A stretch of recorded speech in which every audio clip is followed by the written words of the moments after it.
There exists no greater failure of justice than the execution of an innocent person.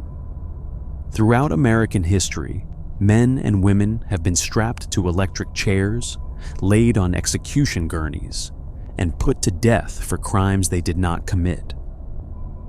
Tonight, we explore the haunting stories of those who proclaimed their innocence until their final breath, only for the truth to emerge too late. The American justice system prides itself on the principle that it is better for 10 guilty people to go free than for one innocent person to be punished. Yet the history of capital punishment in this country tells a different story, one filled with rushed investigations, coerced confessions, unreliable witnesses, and irreversible mistakes. Studies suggest that at least 4% of everyone sentenced to death in the United States is innocent. That means for every 25 people on death row, at least one did not commit the crime for which they face execution. The cases we will examine tonight span nearly 80 years of American history, from the Jim Crow South to the modern era of DNA testing. They involve children and adults, black men and white men, cases where the evidence was flimsy from the start, and cases where decades of appeals failed to uncover the truth until it was far too late. Each story carries its own particular tragedy, its own cast of victims both acknowledged and forgotten, its own lessons about the fragility of justice and the permanence of death.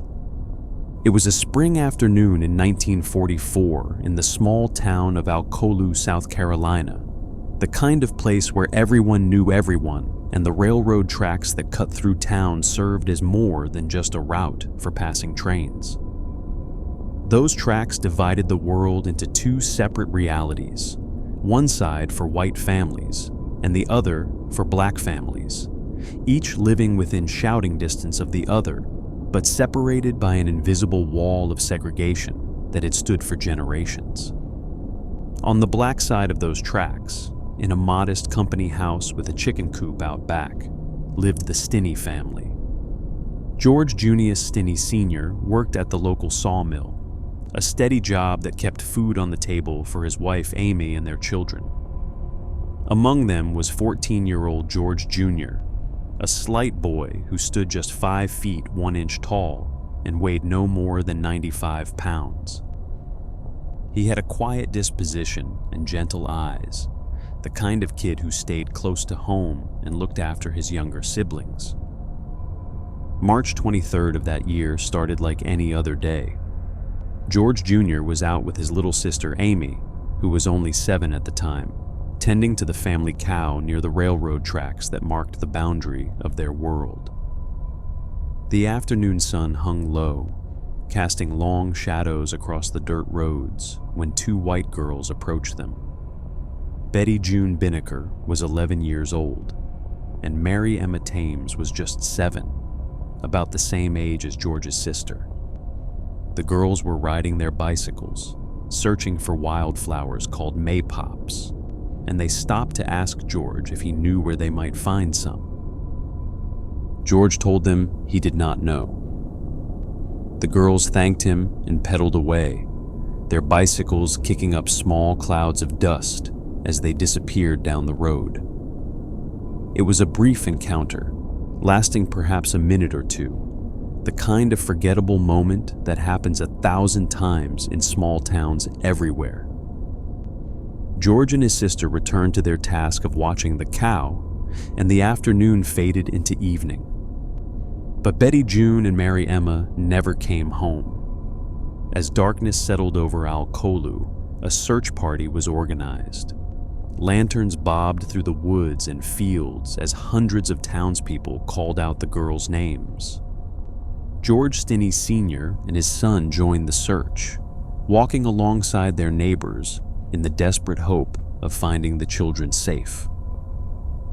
Young George mentioned to someone that he had seen the girls earlier that afternoon, that they had asked about flowers before riding off on their bicycles. The next morning, the bodies of Betty June Binnicker and Mary Emma Thames were found in a water-filled ditch. Their skulls had been crushed by something heavy, likely a railroad spike, and one of their bicycles lay partially submerged in the muddy water near them. The discovery sent shockwaves through the small community, and within hours, the grief transformed into rage, and that rage needed a target. Deputy sheriffs came to the Stinney home that same day. They questioned both George Jr. and his older brother Johnny before releasing Johnny and placing George in handcuffs.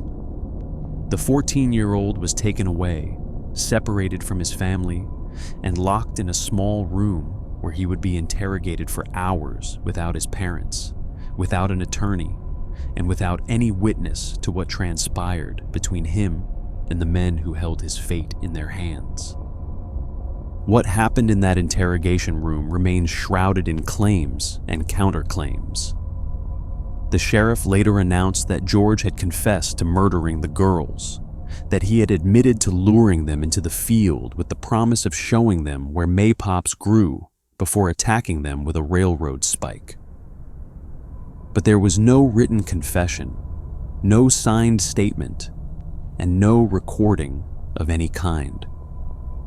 The only evidence of this supposed confession was the word of law enforcement officers in a deeply segregated town where a black teenager accused of killing 2 white girls was already condemned in the court of public opinion. That same night, George Stinney Sr. was fired from his job at the sawmill. Threats of violence against the family began almost immediately, and word spread that a white mob was forming with intentions of exacting its own form of justice. The Stinney family was forced to flee Alcolu in the middle of the night, leaving behind their home and their possessions to save their lives. They had no choice but to leave George behind, alone in a jail cell, with no one to advocate for him. A white mob did attempt to lynch George Stinney Jr., but they failed to find him because authorities had already moved him to a different jail in another town. The boy sat alone in a cell, a child who should have been in school, who should have been playing with his siblings, who should have been worrying about nothing more serious than his homework. Instead, he waited to learn whether he would live or die. The trial of George Stinney Jr. took place on April 24, 1944, exactly 1 month after the bodies of the 2 girls were discovered. It lasted less than a single day. George's court-appointed attorney was a tax lawyer who had never handled a capital case, and who, by some accounts, was more interested in his own political aspirations than in mounting any meaningful defense of his client. The attorney called no witnesses, conducted no independent investigation, and offered no alibi evidence despite the fact that George's family insisted he had been with them at the time of the murders. The prosecutor's entire case rested on the alleged confession that no one outside of law enforcement had ever heard or seen. No physical evidence tied George to the crime scene. No fingerprints, no blood, no murder weapon traced to him, and no witnesses who saw him with the girls after they rode away on their bicycles that afternoon. The all-white, all-male jury was not sequestered, meaning they went home each night to communities seething with hatred and demands for vengeance.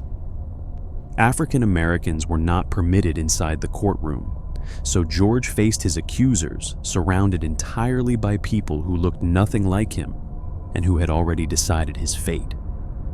After the prosecution presented its case and the defense offered essentially nothing in response, the jury retired to deliberate. They returned in 10 minutes with a verdict of guilty. The judge sentenced George Stinney Jr. to death in the electric chair. There were no appeals filed on George's behalf, no motions for a new trial, no attempts to challenge the verdict or the sentence. The conviction moved through the system with terrifying speed, and on June 16, 1944, just 81 days after his arrest, George Stinney Jr. was led into the execution chamber at the South Carolina State Penitentiary in Columbia. The details of what happened next have haunted everyone who witnessed them. George entered the chamber clutching a Bible under his arm. He was so small that prison officials had to stack books on the electric chair to boost him up high enough for the apparatus to work properly. The leather straps designed to restrain adult prisoners were too large for his thin frame. When asked if he had any last words, George replied quietly, "No, sir."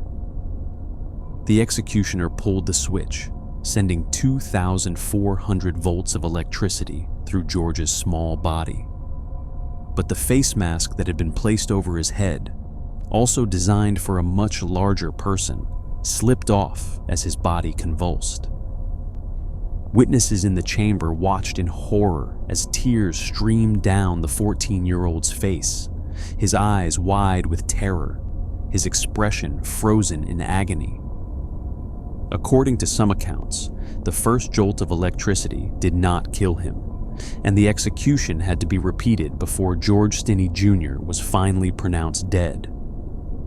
For 70 years, George's family lived with the weight of what had happened. His siblings carried the memory of that spring day when their brother was taken from them, never to return. They always maintained his innocence, insisting that George had been with them when the murders occurred, that he could not have done what the state accused him of doing.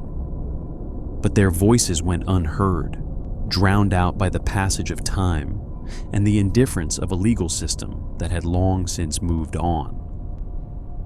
Then, in 2014, attorneys working on behalf of the Stinney family petitioned for a judicial review of the case.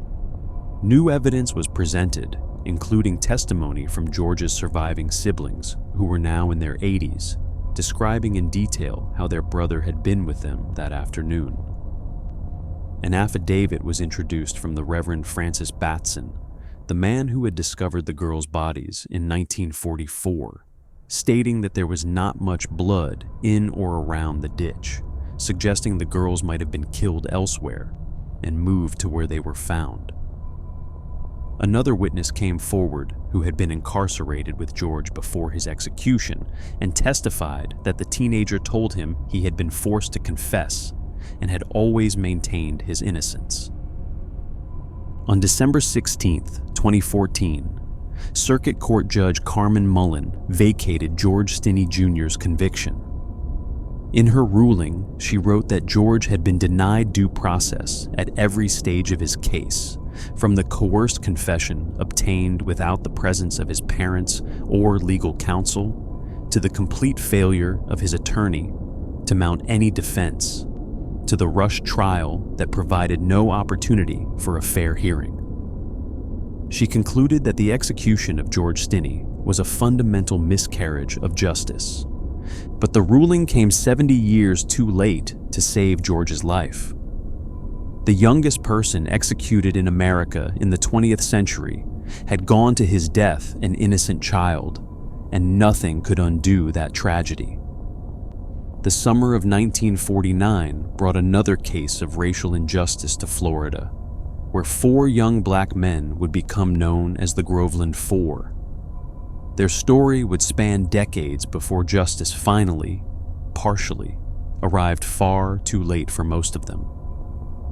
On the night of July 16, 1949, in the small town of Groveland, Florida, located about 30 miles west of Orlando, a 17-year-old white woman named Norma Paget claimed that her car had broken down and that she had been abducted and raped by 4 black men. The accusation ignited a powder keg of racial hatred that had been building in Lake County for generations. The 4 men accused were Ernest Thomas, who was 23 years old, Samuel Shepard, who was 21, Walter Irvin, who was also 21, and Charles Greenlee, who was only 16. Greenlee had come to Groveland just days earlier looking for work, as his young wife was pregnant and he needed to support his family. He barely knew the other 3 men.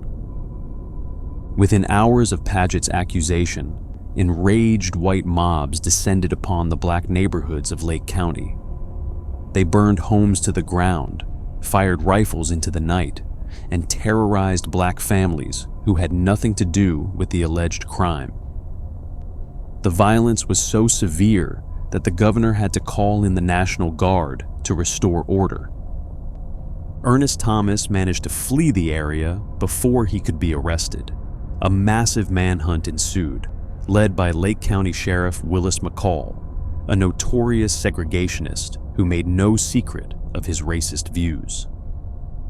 On July 26, 1949, a posse of over 1,000 white men tracked Thomas to Madison County, where they found him, allegedly, sleeping under a tree.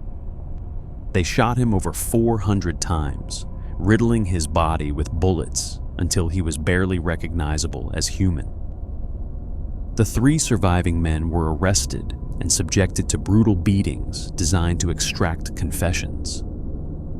Shepard and Greenlee eventually confessed under torture, but Irvin refused to admit to a crime he insisted he did not commit. Despite the coerced confessions, despite the complete lack of physical evidence, and despite serious questions about whether any crime had actually occurred, all 3 men were convicted by an all-white jury. Greenlee, because he was only 16, was sentenced to life in prison. Shepard and Irvin were sentenced to death. Thurgood Marshall, who would later become the first black justice on the United States Supreme Court, took up the case for the numbable ACP. He appealed the convictions all the way to the Supreme Court, which in 1951 overturned the death sentences of Shepard and Irvin and ordered new trials, citing the pervasive prejudice that had infected the original proceedings. But Sheriff McCall had other plans. On November 6, 1951, while transporting Shepard and Irvin from the state prison to the county jail for their new trial, McCall claimed that the handcuffed prisoners had attacked him. He shot both men, killing Shepard instantly. Irvin survived by playing dead, lying motionless on the roadside as McCall stood over him and fired additional shots. Irvin was struck multiple times, but miraculously survived to tell his version of events, that McCall had simply pulled over and started shooting without provocation. An all-white coroner's jury took just 30 minutes to conclude that McCall had acted in self-defense and in the line of duty. He faced no charges and continued serving as sheriff for decades afterward. Walter Irvin was eventually retried, convicted again by another all-white jury, and sentenced to death once more. His sentence was later commuted to life in prison, and he was finally paroled in 1968 after spending nearly 20 years behind bars for a crime that likely never occurred. He died just 1 year after his release. Charles Greenlee was paroled in 1960 and lived quietly until his death in 2012 at age 78. He rarely spoke about the case, in part because the trauma was too painful, and in part because he barely understood what had happened to him, having been thrust into a nightmare alongside men he barely knew. In 2017, the Florida legislature formally apologized to the families of the Groveland Four, acknowledging that they had been victims of racial hatred and gross injustices. In January 2019, Governor Ron DeSantis signed a full pardon for all 4 men, calling the case a miscarriage of justice. And in November 2021, a Florida judge officially exonerated all 4, dismissing the indictments and vacating the convictions more than 70 years after the nightmare began. The state attorney who reviewed the case in 2021 said he had never witnessed a more complete breakdown of the criminal justice system and never expected to again. But by the time justice arrived, it was too late for Ernest Thomas, who was murdered by a mob, Too late for Samuel Shepard, who was murdered by the sheriff, and too late for Walter Irvin, who died a year after finally being freed. The morning of February 20th, 1976, began like any other in South Florida, with the sun rising over the palm trees and the highways filling with early commuters. Jesse Tafero and his girlfriend Sonia Jacobs were traveling with their two young children, ages 9 years and 10 months, trying to get home to North Carolina. Their car had broken down, and they had accepted a ride from a man named Walter Rhodes, a casual acquaintance of Tafero's. The group had pulled into a rest stop off Interstate 95 in Broward County and fallen asleep in Rhodes's car. They were awakened by a knock on the window from Florida Highway Patrol Trooper Philip Black, who was accompanied by his friend Donald Irwin, a visiting Canadian constable. Black noticed a gun lying on the floor of the car and asked the occupants to step out. What happened next would be disputed for decades. According to Rhodes, Tafero shot both officers with the gun. According to Tafero and Jacobs, it was Rhodes who pulled the trigger, and they only went along with him afterward because they were terrified and felt they had no choice. Both Black and Irwin died from their wounds. The trio fled in the patrol car before abandoning it and kidnapping a man to steal his vehicle. All three were eventually arrested. When taken into custody, Tafero had the gun in his waistband, but gunpowder residue testing showed results on Rhodes that were consistent with having discharged a firearm, while results on Tafero were consistent with having handled a recently fired weapon. Jacobs had no gunpowder residue on her hands at all. Despite this evidence, prosecutors made a deal with Rhodes. In exchange for testifying against Tafero and Jacobs, he would plead guilty to second-degree murder and avoid the death penalty. Rhodes then testified that he saw Jacobs fire first from the back seat before Tafero grabbed the gun and shot the officers. Both Tafero and Jacobs were convicted of first-degree murder.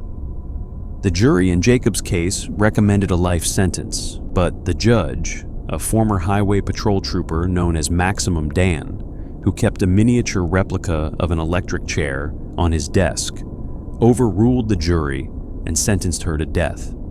Tafero received the same sentence. In the years that followed, Rhodes recanted his testimony on multiple occasions. In 1977, he signed an affidavit stating that in the interest of justice and to purge himself before his creator, he was admitting that he had been the one who shot both officers. He said the prosecutor had coerced, threatened, and cajoled him into blaming Tafero and Jacobs. In 1979, he recanted again, stating once more that he was the triggerman. In 1982, he provided yet another sworn statement, claiming he had been suffering from guilt, knowing that he had put two innocent people on death row. Despite these recantations, Tafero's appeals were denied at every level. On May 4th, 1990, he was led into Florida's execution chamber to face Old Sparky, the state's infamous electric chair. What followed became one of the most disturbing botched executions in American history. When the executioner threw the switch, flames and smoke began shooting from Tafero's head. The electricity was stopped, but Tafero was still breathing, still moving. The switch was thrown again, and again flames erupted. Witnesses watched in horror as the execution was halted and restarted 3 separate times before Jesse Tafero was finally pronounced dead. The gruesome spectacle lasted over 7 minutes. 2 years after Tafero's execution, Sonia Jacobs won her appeal. A federal court found that prosecutors had withheld potentially exculpatory evidence and that she had been denied a fair trial. She accepted a plea deal and was released in October 1992 after 16 years in prison. The evidence that freed her was the same evidence that would have freed Tafero. If only he had lived long enough for it to be heard. Rhodes himself was eventually released from prison in 1994, having been paroled for good behavior. The man who most likely pulled the trigger that morning served less time than the woman who likely did nothing. And Jesse Taffero died in flames for a crime that another man had repeatedly confessed to committing. In a cruel twist of fate, Sunny Jacobs, as she came to be known, died in a house fire in Ireland in June 2025, decades after surviving death row. She had spent her years after prison advocating against capital punishment and helping other exonerees heal from their trauma. The summer of 1984 in San Antonio, Texas, brought another case that would haunt the criminal justice system for decades. Ruben Cantu was 17 years old, a skinny kid from a rough neighborhood on the south side of the city. He had struggled in school, attending special education classes, and had fallen in with a group of tough kids called the Gray Eagles. By 15, he was stealing cars for an organized theft ring. On the night of November 8th, 1984, two young men broke into a vacant house under construction at 605 Briggs Street. Inside, they found two Hispanic workers, Pedro Gomez and Juan Moreno, who were sleeping on mattresses on the floor, guarding the site against burglars. The intruders robbed the men at gunpoint.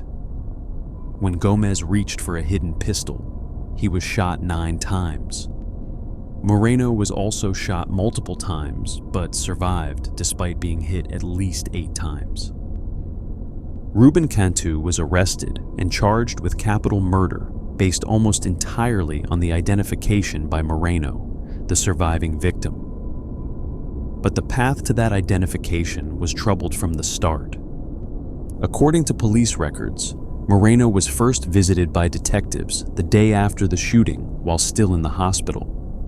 He was gravely wounded and could barely speak or move. 5 days later, in a second interview, police showed him photographs of several suspects. Cantu's photo was not among them, and Moreno did not identify anyone. On December 16th, detectives visited Moreno a third time, this time including a photo of Cantu, who happened to live across the street from the construction site where the crime occurred. Moreno again failed to identify Cantu. The case went cold for months until Cantu was involved in an unrelated incident at a bar called the Scarborough Lounge, where he shot an off-duty police officer during an altercation. Suddenly, detectives became very interested in Cantu again. They returned to Moreno and showed him Cantu's photo once more. This time, Moreno identified him as the shooter. At trial, Moreno's identification was the cornerstone of the prosecution's case. There was no physical evidence tying Cantu to the crime, not even a fingerprint or a bullet. Witnesses who could have provided an alibi for Cantu were never interviewed. His co-defendant, David Garza, who was 15 at the time, never testified against him. The jury convicted Ruben Cantu and sentenced him to death. 4 days after the verdict, Cantu wrote a letter to the citizens of San Antonio proclaiming his innocence. "My name is Ruben M. Cantu, and I am only 18 years old," he wrote. "I got to the 9th grade, and I have been framed in a capital murder case." For 8 years, Cantu maintained his innocence from death row. He wrote letters to the Board of Pardons and Paroles, filed appeals, and told anyone who would listen that he did not commit the murder. On August 24th, 1993, at 22 minutes after midnight, Texas executed Ruben Cantu by lethal injection. His last request was for a piece of bubble gum, which was denied. When asked if he had any final words, he said simply, "No, sir." A dozen years after Cantu's execution, investigative journalists from the Houston Chronicle reopened the case. What they discovered was devastating. Juan Moreno, the surviving victim whose testimony had sent Cantu to death row, came forward and recanted. He told the Chronicle that he was certain the person who shot him was not Ruben Cantu. He explained that he had felt pressured by police to identify Cantu, that as an undocumented immigrant he was afraid of authorities, and that detectives had made clear to him that they believed Cantu was guilty. The police were sure it was him because he had hurt a police officer, Moreno said. They told me they were certain it was him, and that's why I testified. David Garza, Cantu's co-defendant, who had remained silent throughout the trial and all the years since, finally spoke up. He signed a sworn affidavit stating that he had allowed his friend to be falsely accused. Cantu was not with him the night of the murder, Garza said. Part of me died when he died, Garza told investigators. You've got a 17-year-old who went to his grave for something he did not do. Texas murdered an innocent person. Sam Millsap, the district attorney who had prosecuted Cantu, publicly expressed regret. He said he never should have sought the death penalty in a case based on the testimony of an eyewitness who had failed to identify the suspect until after being shown his photograph 3 separate times. It's so questionable, Millsap said. There are so many places where it could break down. We have a system that permits people to be convicted based on evidence that could be wrong because it's mistaken or because it's corrupt. The jury forewoman, Miriam Ward, was also devastated by the revelations. We did the best we could with the information we had, she said. But with a little extra work, a little extra effort, maybe we'd have gotten the right information. The bottom line is, an innocent person was put to death for it. We all have our finger in that. On the evening of February 4th, 1983, in Corpus Christi, Texas, a young woman named Wanda Lopez was working the night shift at a Sigmore Shamrock gas station. She was 24 years old, a single mother trying to make ends meet, the kind of person who took whatever work she could find to support herself and her child. The gas station sat on a busy corner, the fluorescent lights casting a pale glow across the parking lot as customers came and went throughout the evening. Shortly before 8 o'clock, a customer named Kevin Baker pulled into the station. He noticed a man lingering near the store, a Hispanic male in his early 20s who seemed agitated and out of place. The man approached Baker and asked for a ride to a nearby bar called the Casino Club. When the man opened his jacket to reach for his wallet, Baker saw a knife tucked into his waistband. Baker felt uneasy. He declined the ride request and went inside to pay for his gas. Inside the store, Baker warned Wanda Lopez about the man with the knife and suggested she call the police. Lopez nodded and reached for the phone as Baker returned to his vehicle. As he walked back to his car, Baker saw the man heading toward the store entrance. Baker drove off, pulling into a nearby bowling alley where he asked a security guard to call the police. By the time he returned to the gas station, the parking lot was filling with emergency vehicles. Wanda Lopez was dead, stabbed to death behind the counter.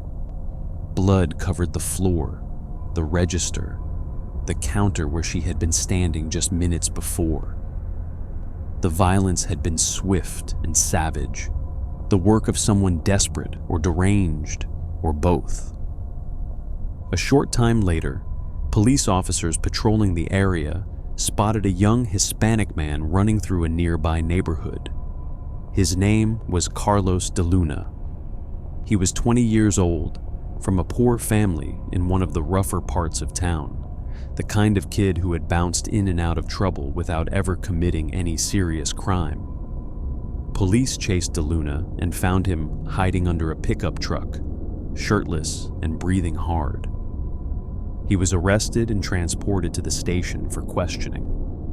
From the moment of his arrest until the night he was executed 6.5 years later, Carlos de Luna maintained his innocence. He told police that he had been in the area that night, but that he did not kill Wanda Lopez. He said he saw another man struggling with the woman inside the store and ran away because he was afraid his criminal history would make him a suspect. He told authorities exactly who had committed the murder. The killer's name, de Luna said, was Carlos Hernandez. Prosecutors mocked the claim. They called Carlos Hernandez a phantom, a figment of de Luna's imagination, a desperate lie invented by a guilty man trying to escape justice. At trial, the lead prosecutor told the jury that there was no Carlos Hernandez, that police had searched and found no such person. De Luna was convicted based primarily on the eyewitness identification of Kevin Baker, despite the fact that the encounter had been brief at night, and Baker had never gotten a clear look at the killer's face. Carlos de Luna was sentenced to death. His appeals were denied at every level, with courts repeatedly citing the phantom defense as evidence that de Luna was grasping at straws. On December 7, 1989, at the age of 27, Carlos de Luna was executed by lethal injection. His final words insisted on his innocence and named Carlos Hernandez as the real killer.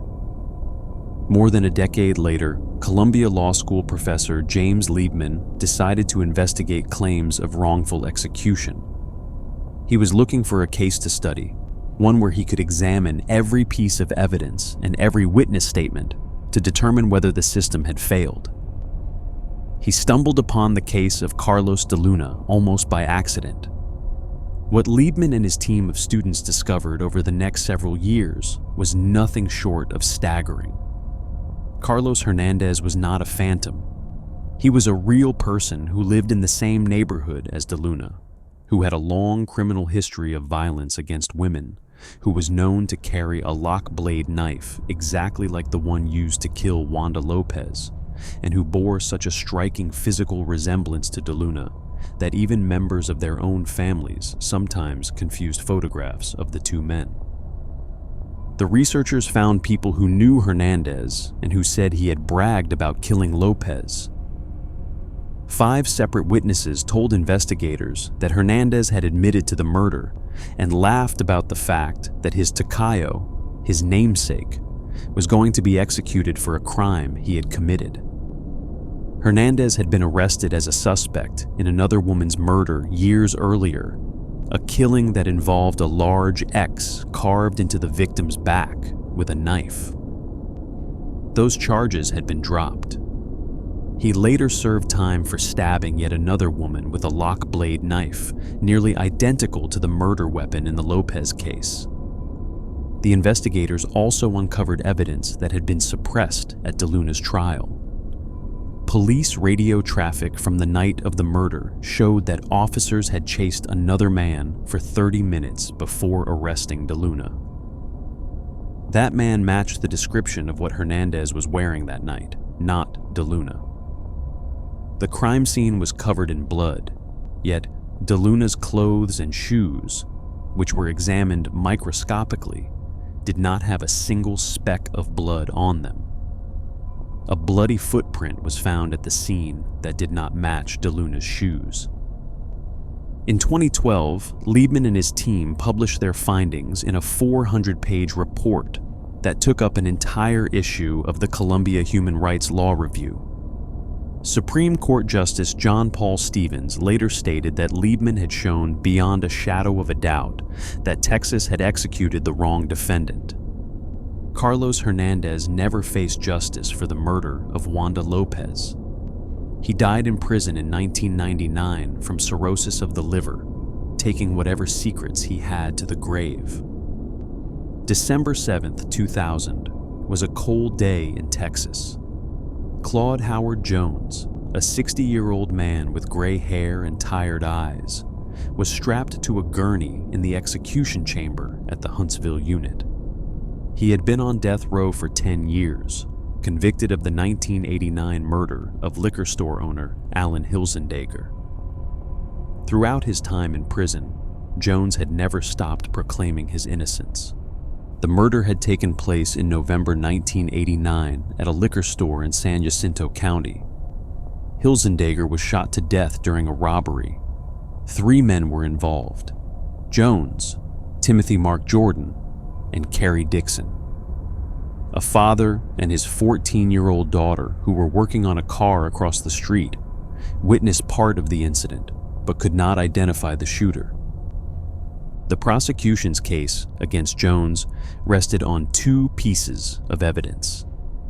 The first was the testimony of Jordan, his co-defendant, who claimed that Jones had confessed to him. The second was a small strand of hair found on the counter near the victim's body, which a forensic analyst testified appeared to match Jones. There were problems with both pieces of evidence. Jordan had an obvious motive to lie, as he faced the death penalty himself and received a lighter sentence in exchange for his testimony. Years later, Jordan would sign an affidavit recanting his testimony, stating that Jones never actually confessed to him and that he had been pressured by police who threatened him with execution if he did not cooperate. As for the hair, the forensic analyst had initially concluded that the sample was too small for proper analysis. He later changed his opinion and testified that the hair belonged to Jones based on microscopic comparison, a technique that has since been widely discredited as unreliable. The analyst himself acknowledged at trial that technology had not advanced to the point where hair analysis could conclusively identify a specific individual. By 2000, however, DNA technology had advanced significantly. Mitochondrial DNA testing could definitively determine whether the hair belonged to Jones. On December 6th, the day before his scheduled execution, Jones's attorneys filed an emergency motion requesting a stay so that the hair could be tested. If the DNA matched Jones, it would confirm the prosecution's theory. If it did not match, it could prove his innocence. Both the District Court and the Texas Court of Criminal Appeals denied the request. Jones's last hope was then Governor George W. Bush, who at the time was embroiled in the disputed Florida recount following the 2000 presidential election. Earlier that year, Bush had granted a 30-day stay to another death row inmate so that DNA testing could be conducted, stating publicly that DNA should be used to prove innocence or guilt whenever possible. But Bush was never told about Jones's request.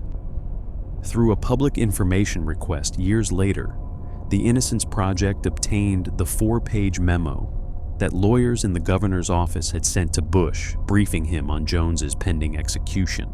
The memo did not mention the request for DNA testing. It concluded simply that Jones had received full and fair judicial review and recommended against a reprieve. Claude Jones was executed that evening, the last person put to death during George W. Bush's tenure as governor. His execution was delayed by 30 minutes because jailers could not find a suitable vein in either arm. They eventually used a vein in his leg to inject the lethal drugs. For years afterward, the strand of hair sat in a plastic evidence bag in the San Jacinto County Courthouse, cataloged as belonging to Claude Jones. In 2007, the Texas Observer and the Innocence Project filed a lawsuit to obtain the hair for DNA testing. After a 3-year legal battle, a judge ordered the testing to proceed. In November 2010, the results came back. The hair did not belong to Claude Jones. It belonged to the victim, Alan Hilsendager. The only physical evidence that had tied Jones to the crime scene was completely worthless. The DNA results prove that testimony about the hair sample on which this entire case rests was just wrong, said Barry Scheck, co-founder of the Innocence Project. Unreliable forensic science and a completely inadequate post-conviction review process cost Claude Jones his life. The DNA results did not definitively prove Jones's innocence, but they demolished the prosecution's case against him.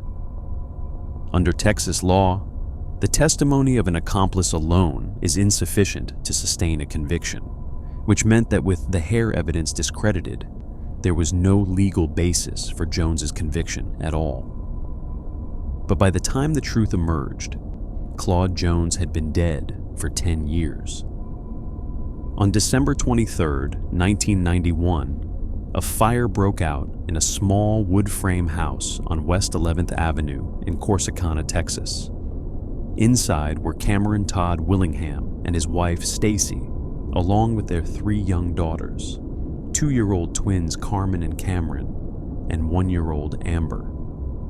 The family had recently celebrated Christmas early, with gifts already opened and toys scattered about the house. Willingham escaped the blaze, suffering burns and smoke inhalation. His 3 daughters did not survive. The house was a modest rental property, the kind of place where working families made do with space heaters in the winter and open windows in the summer. The Willinghams were not wealthy, but they were getting by. Todd worked odd jobs when he could find them, and Stacy did what she could to keep the household running. They had their struggles, like any young couple with 3 children under the age of 3, but neighbors and family members described them as loving parents who doted on their girls. Fire investigators examined the scene and concluded within days that the fire had been deliberately set. They pointed to poor patterns on the floor that they said indicated the use of accelerants, burn marks that supposedly showed multiple points of origin, crazed glass that suggested intense heat from a fire that burned too hot to be accidental, and other indicators they had been trained to recognize as signs of arson. The investigators noted a distinct burn pattern in the hallway that looked, to their eyes, like someone had poured liquid and lit it on fire. They found similar patterns near the front door and in the children's bedroom. Based on this analysis, Cameron Todd Willingham was arrested and charged with capital murder. The prosecution's theory was chilling, that Willingham had deliberately set fire to his own home with his 3 young daughters trapped inside in order to murder them. The motive, prosecutors suggested, was that Willingham was a troubled man who resented his children, who found them to be burdens, who wanted to be free of the responsibility of fatherhood. Willingham maintained from the beginning that the fire was accidental. He said he had been asleep on the couch when he was awakened by his daughter Amber's cries. He tried to reach the children, but was driven back by the flames and heat. He ran outside and tried to enter through a window, but could not break through the heat. He suffered burns to his arms and chest in the attempt. Neighbors who arrived at the scene found him distraught, screaming for someone to save his babies. But investigators were suspicious. They noted that Willingham had not sustained more serious injuries, that he had not tried hard enough to save his children, that he seemed more concerned with moving his car away from the burning house than with rescue efforts. They interpreted these observations as evidence of guilt. At trial, the prosecution presented testimony from fire investigators Manuel Vasquez and Douglas Fogg, both experienced professionals who relied on traditional techniques and rules of thumb to determine the cause of fires. Vasquez testified that he could read a fire scene the way others read a book. "The fire tells a story," he said. "I am just the interpreter." The prosecution also presented testimony from a jailhouse informant named Johnny Webb, who claimed that Willingham had confessed to him while they were both incarcerated before trial. Webb, who had a lengthy criminal record, received a reduced sentence in exchange for his testimony. Cameron Todd Willingham was convicted of capital murder and sentenced to death. He refused a plea deal that would have spared his life in exchange for a confession, insisting that he could not admit to something he did not do. On death row, Willingham continued to maintain his innocence. He wrote letters, filed appeals, and told anyone who would listen that the fire had been an accident, that he loved his daughters, that he would never have harmed them. His case attracted the attention of Dr. Gerald Hurst, an acclaimed scientist and fire investigator who agreed to review the evidence. Hurst's findings were stunning. He concluded that every single indicator of arson identified by Vasquez and Fogg was based on outdated folklore that had been scientifically disproven. The pour patterns, the burn marks, the supposed evidence of accelerants, all of it was meaningless. Modern fire science had demonstrated that ordinary house fires could produce identical patterns without any accelerant being used. There was, Hurst concluded, no evidence whatsoever that the fire had been deliberately set. The whole case was based on the purest form of junk science, Hurst said. There was no item of evidence that indicated arson. Hurst's report was sent to Governor Rick Perry's office and to the Board of Pardons and Paroles, along with Willingham's final appeal for clemency. Neither responded. On February 17, 2004, Cameron Todd Willingham was executed by lethal injection. His final words proclaimed his innocence and accused the prosecutor of fabricating evidence. In the years following Willingham's execution, additional evidence emerged that further undermined the case against him. The Texas Forensic Science Commission hired fire scientist Craig Baylor to review the investigation. Baylor concluded that the investigators had no scientific basis for claiming the fire was arson, that they ignored evidence contradicting their theory, had no comprehension of flashover and fire dynamics, relied on discredited folklore, and failed to eliminate potential accidental causes. Their approach, Baylor said, seemed to deny rational reasoning and was more characteristic of mystics or psychics. Then came the revelation about Johnny Webb, the jailhouse informant. Documents uncovered by the Innocence Project showed that Webb had received benefits in exchange for his testimony, despite prosecutors' claims at trial that no deal had been made. Webb himself later came forward and recanted, admitting that he had lied. He said prosecutors had pressured him into testifying falsely against Willingham. Despite the overwhelming evidence that Texas had executed an innocent man, state officials refused to acknowledge the possibility. Governor Perry dismissed Willingham as a monster who murdered his children. The Board of Pardons and Paroles denied requests for a posthumous pardon. The Texas Forensic Science Commission was blocked from issuing findings that might have officially declared Willingham innocent. Former Texas Governor Mark White, who reviewed the case, put it simply, if there's no arson, there's no crime, and therefore he is innocent. On the evening of August 19, 1989, in Savannah, Georgia, a man named Larry Young was assaulted in a Burger King parking lot by another man who had been harassing homeless people in the area. Young was struck in the head with a beer bottle and fell to the ground.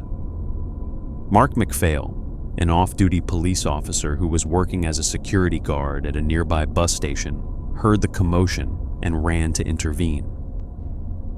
What happened next would be disputed for more than 2 decades. According to prosecution witnesses, Troy Anthony Davis shot Officer McPhail twice, once in the chest and once in the face, killing him. Davis fled the scene and surrendered to police 4 days later. Troy Davis was convicted of murder and sentenced to death. The case against him rested entirely on eyewitness testimony. 9 witnesses identified Davis as the shooter or placed him at the scene with a gun. There was no physical evidence tying him to the crime, no murder weapon recovered, and no forensic evidence of any kind. From the moment of his conviction, Davis maintained his innocence. He insisted that he had been present in the parking lot that night, but that he had not shot Officer McPhail. He suggested that another man present at the scene, Sylvester Coles, had been the actual shooter. Coles was one of the witnesses who identified Davis. As the years passed on death row, Davis's case attracted increasing attention. Attorneys from the Georgia Resource Center took over his defense and began reinvestigating the case. What they discovered was deeply troubling. 7 of the 9 witnesses who had identified Davis at trial recanted or significantly changed their testimony. They said they had been pressured by police to identify Davis. They said they had not actually seen the shooting clearly. They said they had been frightened and confused and had told investigators what they wanted to hear. One witness, Dorothy Farrell, signed an affidavit stating that she had made her identification because she felt intimidated by police. Another, Daryl Collins, who was only 16 at the time, said he had been threatened with arrest if he did not cooperate. A third witness, Larry Young, the man who had been assaulted that night, said he never saw who shot McPhail because he was lying on the ground. Multiple witnesses came forward to say that Sylvester Coles had confessed to the murder. One man said Coles had told him he had done the shooting, but that Davis was taking the fall. Another said Coles had been bragging about getting away with murder. Davis's case went through appeal after appeal, all the way to the United States Supreme Court. In an unusual move, the court ordered a federal district court to hold an evidentiary hearing on Davis's claims of innocence, something that had not happened in decades. But after hearing testimony from the recanting witnesses and the new evidence pointing to Coles, the district judge concluded that Davis had failed to prove his innocence by clear and convincing evidence. The case became an international cause célèbre. Pope Benedict XVI called for clemency. Former FBI Director William Sessions urged authorities to halt the execution. Former President Jimmy Carter wrote a public letter calling for mercy. Nearly 1 million people signed petitions asking the Georgia Board of Pardons and Paroles to spare Davis's life. The board denied clemency. On September 21, 2011, after a last-minute appeal to the Supreme Court was rejected, Troy Davis was executed by lethal injection. His final words were addressed to the McPhail family. "I did not personally kill your son, father, brother." He then turned to his executioners. "I ask my family and friends that you all continue to pray and continue to fight this fight. For those about to take my life, may God have mercy on your souls. May God bless your souls." Davis's sister, Kimberly Davis, vowed to continue fighting to clear her brother's name. They insisted on executing an innocent man despite so much doubt around the case, she said. "If those 7 witnesses were credible enough to put my brother on death row, then why weren't they credible when they recanted?" The execution of Troy Davis did not end the controversy. It intensified it. His case became a symbol of everything wrong with the American capital punishment system: the unreliability of eyewitness testimony, the pressure police place on witnesses to identify suspects, the near impossibility of proving innocence once convicted, and the willingness of the state to execute people despite profound doubts about their guilt. In the decades since Davis's execution, researchers have continued to study the factors that lead to wrongful convictions. Eyewitness misidentification remains the leading cause of wrongful convictions in the United States, contributing to more than 70% of convictions later overturned by DNA evidence. Memory, scientists have learned, is not like a video recording that captures events exactly as they happened. It is a reconstruction subject to influence, suggestion, and error. Witnesses can be absolutely certain they saw what they think they saw and still be completely wrong. The pressure that police and prosecutors place on witnesses compounds this problem. In Davis's case, witnesses described being told that police knew Davis was guilty and just needed them to confirm it. They described being threatened with arrest if they did not cooperate. They described being shown photographs until they picked the one investigators wanted them to pick. Under such conditions, even honest witnesses can be led to identify the wrong person. The procedural barriers that Davis faced in presenting his evidence of innocence illustrate another systemic problem. The legal system is designed to achieve finality, not to discover truth. Once a conviction is final, courts are reluctant to revisit it, even when new evidence emerges. The standard of proof required to overturn a conviction based on innocence claims is extraordinarily high, far higher than the standard used to convict in the first place. Davis had to prove his innocence by clear and convincing evidence, a standard that would have been impossible to meet in any case with conflicting witness testimony. The racial dimensions of Davis's case cannot be ignored. Troy Davis was a black man convicted by a jury in Georgia, a state with a long and troubling history of racial discrimination in capital cases. Studies have consistently shown that black defendants are more likely to receive the death penalty than white defendants, particularly when the victim is white. The prosecutor in Davis's case removed 8 of 9 black prospective jurors during jury selection, a pattern that has been documented in capital cases throughout the South.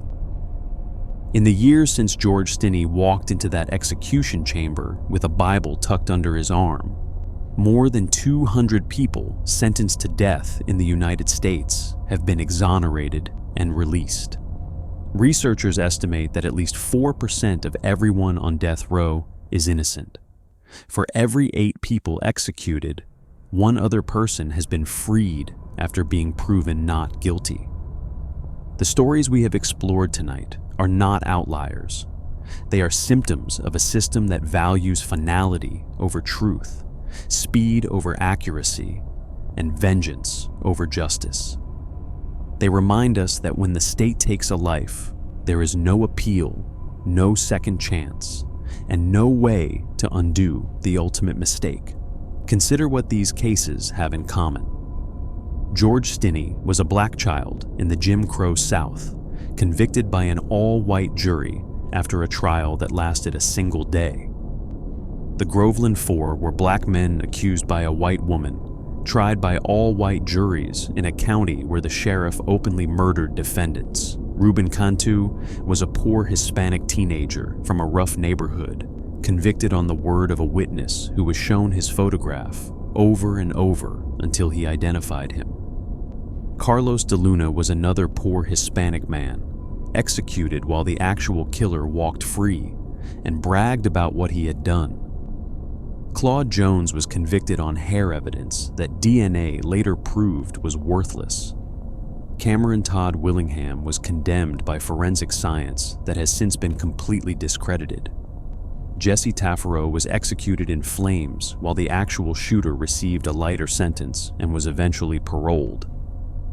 Troy Davis was executed despite 7 of 9 witnesses recanting their testimony. In each case, the system failed in predictable ways. Investigations were rushed or incompetent. Defense attorneys were inadequate or indifferent. Prosecutors withheld evidence or relied on testimony they knew was unreliable. Judges prioritized procedure over substance. Governors declined to intervene, despite mounting evidence of innocence. And at the end of it all, people died. Some will argue that these cases prove the system works, that the errors were eventually discovered, that reforms have been made. But discovery came too late for George Stinney, too late for Ernest Thomas and Samuel Shepard, too late for Jesse Taffaro, too late for Ruben Cantu, too late for Carlos de Luna, Too late for Claude Jones, too late for Cameron Todd Willingham, and too late for Troy Davis. The families of these men received apologies, pardons, and exonerations, but they did not receive their loved ones back. There is no remedy for an irreversible mistake. The death penalty is an irreversible punishment in a fallible system. Human beings make mistakes. Witnesses lie or misremember. Forensic science evolves and old techniques are discredited. Prosecutors cut corners or hide evidence. Defense attorneys fail to investigate. Judges make bad rulings.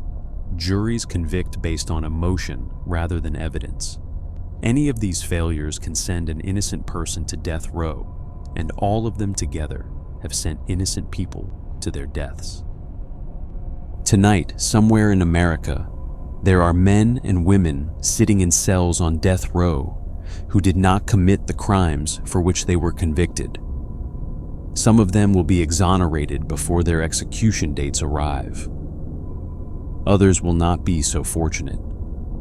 They will walk the same path that George Stinney walked, that Carlos de Luna walked, that Cameron Todd Willingham walked. They will proclaim their innocence until their final breath, and the state will kill them anyway. The only question that remains is whether we, as a society, can accept that outcome. Whether we can look at these stories, these wasted lives, these grieving families, and conclude that the execution of innocent people is an acceptable price to pay for the continued existence of capital punishment. Whether we can sleep peacefully knowing that somewhere, in some prison, an innocent person is counting down the days until the state takes their life for a crime someone else committed.